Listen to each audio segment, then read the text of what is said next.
и тебе. Плачут ветры о судьбе. Дочь степей Сюмбике, народ твой помнит о тебе. Расул Сеитов.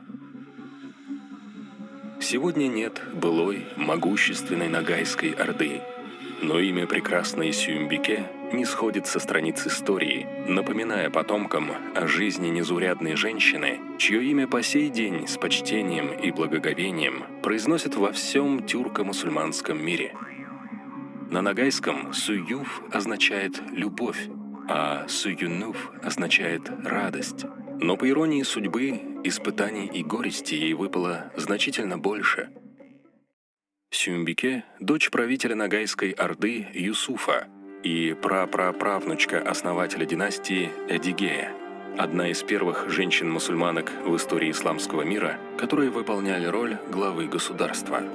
В те времена Ногайская Орда и Казанское ханство были соседними государствами, и заключение браков между правителями и знатью двух стран способствовало сближению и укреплению отношений между ними.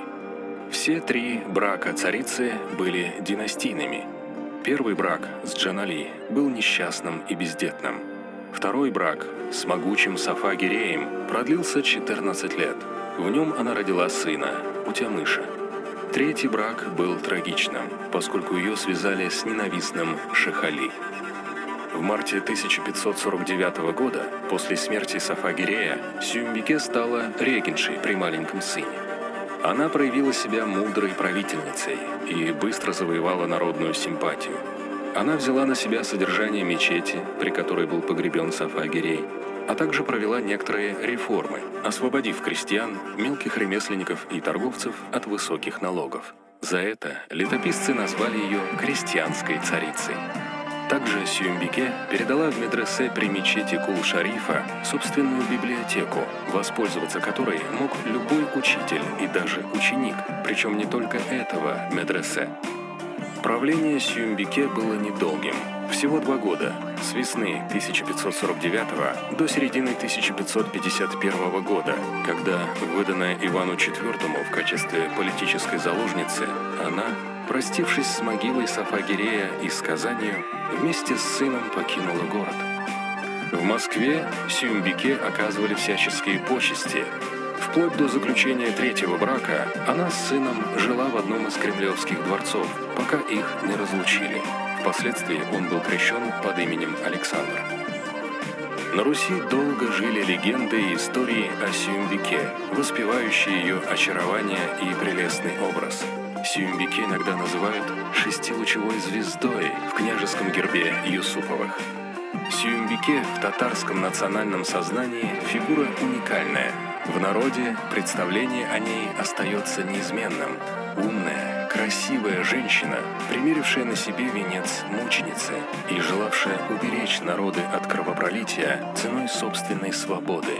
Не случайно легендарный образ Сюмбике был и остается символом оплакиваемой народом чистоты и верности. Имя Сюмбике занимает особое место в сердцах татарского и ногайского народов, продолжая вдохновлять людей на новые произведения. Так, популярным является «Бейт Сюмбике» – «Песня Сюмбике», широко распространившаяся в устной форме и в многочисленных рукописных списках. В ней казанская царица плачет о потерянном троне и царской власти, о горькой разлуке с любимым и единственным сыном, о тяжелой участи пленницы, лишенной отчего дома. В свою очередь, татарский писатель и драматург Рабит Батулла более 10 лет назад написал роман сказания «Сюмбике, царица Казанская», переведенный на русский язык писателем из Челябинска Рустамом Валеевым. А еще в Казани с начала 20 века издается женский журнал «Сюмбике», пользующийся большим интересом у читателей. В настоящее время, помимо литературных произведений, с Сюмбике связана одна из основных достопримечательностей Казани – Семиярусная башня. Сохранилась молва, что плененная Сюмбике перед отплытием из Казани молилась в этой башне, которая была частью комплекса мечети. Как бы то ни было, благодарные потомки помнят подвиг этой великой женщины, И сегодня, как и много лет назад в ногайских степях, рождаются девочки, которым дают имя царицы. Прекрасная ногайская царевна, рожденная в чарующей степи. В оковах ее глаз погибнуть можно. Она скорее не дева, а джигит. Раида Юсупова.